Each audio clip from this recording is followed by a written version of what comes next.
አብርሽ ትላንትና እንግዲህ በሆነ ቤት መጥቶ ነበረ ማለት ነው። ቤዛናች ልጅ አብርሽ ቤት ሄዶ ነበረ። በነገራችን ላይ አብርሽ አዲስ አበባ ገብቷል። ሩታን ትቷት ሳስተካክል ማለት ነው።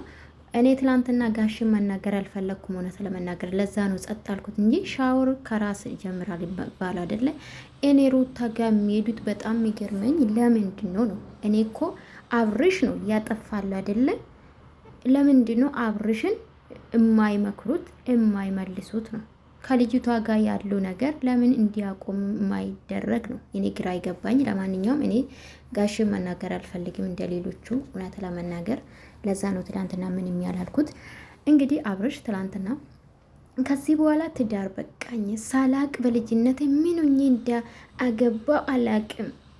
አንተ ሁሌ ልጅ ራስን ታረጋለህ። ቢያንስ 26 ዓመታዊ ነው ወንድም አለ እንዴ? ምን ሆናል እንዴ? ምን ሆነክ ነው እንዴ? አይደብርም እንዴ አንተ?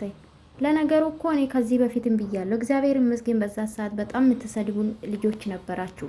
ስለ ትዳር አንድ ሰው ምንም የገባችሁ አልነበረ። እውነት ለመናገር ሲጀመር አብርሽ ትዳር አስቦ አልገባበትም።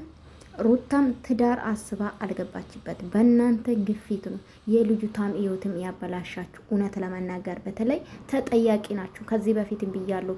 እነሱ ሳይፈልጉ ቤት ተከራይታችሁ አንድ ላይ እንዲኖሩ ያደረጋችሁ እናንተ ናችሁ። እቃ ሟልታችሁ ገባችሁ አይደለ? ከቤተሰብም እንዲጠፉ ያደረጋችሁ እናንተ ናችሁ የምትወቀሱ። እውነት ለመናገር እቺ ልጅም ህይወታን ያበላሻችኋል። ሁሌ ሄዶ ሩታን ይበጠብጧታል።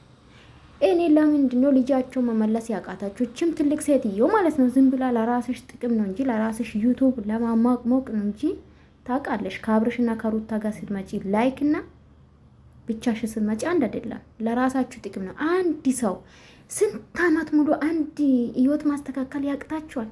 ይሄንም ሰባት የለም። እውነት እናንተ በህይወታችሁ ድራማ ባሰሩ ኖሮ የትልቅ አባት አብርሽ ምን ሆኖ ነው እንደዚህ አይነት ስራ የሚሰራ ምንድን ነው ብላችሁ መገጸስ ትችሉ ነበር። ሲጀምር ሩታ ምንም ጥፋተኛ አይደለችም በዚህ ሰዓት። ከዚህ በፊት ልታጠፋ ትችላለች። በዚህ ሰዓት ግን ሩታ ቁጭ ብላ ልጇን ምንድነው ያሳደገች ነው። ጋይስ እኔ ጥያቄ አለኝ። ይመጣባት ማለት እመጣለሁኝ በሌላ ቪዲዮ። ጥያቄ ብዙ ጥያቄ አለኝ በሩታ ዙራ፣ በተለይ በልጇና በሷ ዙራ። ኤንዌስ ውዶቼ እንዴት ናችሁ? ደህና ናችሁ ወይ? ያለው እግዚአብሔር ይመስገን። ሰላማችሁ ይብዛ ይበልልኝ። ይሄ እንግዲህ ስለ ትዳር ምንም ያልገባ አብርሽ የሚባል ልጅ ማለት ነው። ምንም ስለ ትዳሩን ትርጉም ምንም ያላወቅ ምንም ያልገባ ትምህርት ቤት ያስፈልጋል። ባይዘው ጋይስ፣ አዎ ትምህርት ቤት ያስፈልጋል። እንዴት ነው ሰው ህይወትን ጀምሮ እንደፈለገ ገብቶ መውጣት የሚችለው? ነገሩን ማስተካከል ሲገባ እንዴት ነው የሰው ልጅ የራሱን ጥፋት ነው? አንተ ለነገሩ ለራስ ክብር ቢኖር ለምስት ክብር ይኖር ነበረ። ለራስ ክብር የሌለው ነው ባይዘው ለሌላ ሰው ክብር የሌለው። እውነቱን ነው የምነግራችሁ። እኔ ራሴ የሚያከብረው እምወደው ከሆነ ሌላ ሰውም አከብራለሁ። ይሄ ነው እውነታ። አብርሽ ሚስቱን ቢያከብራት ኖሮ ከጂ ልጅ ከሄርሜላ ጋር ነገርኳቸው። ሄርሜላ መናገር አልፈልግም ከዚህ በኋላ ገባችሁ አይደለ? እንዴት ነው ሰው ከዚህ በኋላ ትዳርን አልፈልግም ብቻዬን መኖር እችላለሁ። ምን አለ አንዱ ደግሞ ጋይስ፣ አንዳንድ ነገር ሳስብ ምን አለ ልጅ አለ እንዴ? አንድ ልጅ ስላለ በቃ አላለ። ቀላል ነው እንዴ? ቀላል ነው ህይወት። ልጅ ማለት እኮ ከእናትና ከአባት ነው ማደግ ያለበት። ማስተካከል ያለብክ ሌላ ሰውም አይደለም። አራተኛ አንተ እኮ በስማ ኢትዮጵያ ህዝብ እኮ ነው የንተ ትዳር ውስጥ ያለው። በነገራችን ላይ ቢያንስ ለተመልካች ክብር ይኖር ነበረ። ሁለታችሁ ተነጋግራችሁ ተስማምታችሁ አብረን መቀጠል አንችልም ብላችሁ ራሳችሁ እኮ ማውራት ትችላላችሁ። ግን ይሄ የምታደርገው ከህይወታችሁ ሌላ ሰው አውጥተ ነው። እውነት ለመናገር እኔ እውነት በጣም ነው ማለት የትላንትና ቪዲዮ ግማሹን አይቻለሁ። ሙሉ አልጨረስኩም እውነቱን ስነግራችሁ። እሱም ስለ ሩታና ስለ አብርሽ ስለሚወራ ነው አየሁት እንጂ ይሄን አላየም። እሱም ሼር ስላደረገ ነው እንጂ ሰብስክራይብ አይደለሁኝም የልጅቷ። እና እንግዲህ ከዚህ በኋላ አልፈልግም። ወንድ ላጤ ሁኜ መኖር ይፈልግ። በጀመራ አታስብም እንደ የሴት ህይወት ከምታባላሽ ቤተሰብ አሰማን።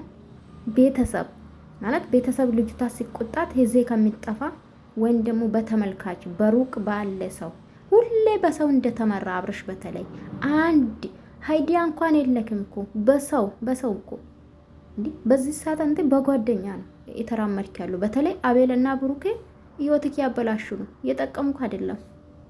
ያልገባክ ይሄ ነው።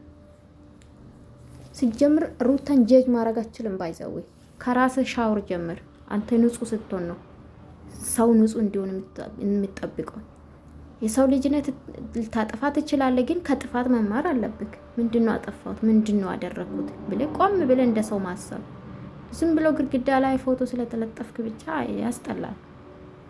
ምን አለ አንድ ደግሞ ጋሽን ይዤ ያልሄድኩት ጋሽን እንድታስቀይማለች ምናምን። ሲጀምር አንተ እኮ ለራስህ ክብር ካለክ ቤተሰብ ክብር ካለክ ለራሷ ቤተሰብም ክብር መኖር አለበት። የራስን ከፍ ከፍ ያደረክ የልጅቷን እንደፈለክ ግቢ ውስጥ ሄደ እንደፈለክ ሌላ ሰው ይዘ የርክ ካሜራ ደቅነ። እንደዚህ አይነት ህይወት የለም፣ ቀልድ አይደለም ህይወት። ትዳር ማለት ቀላል አይደለም። ትዳር ማለት አንድ አቋም ነው።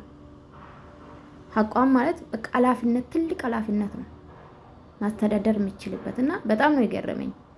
አልፈልግም ሩታን አለ ጭራሽ።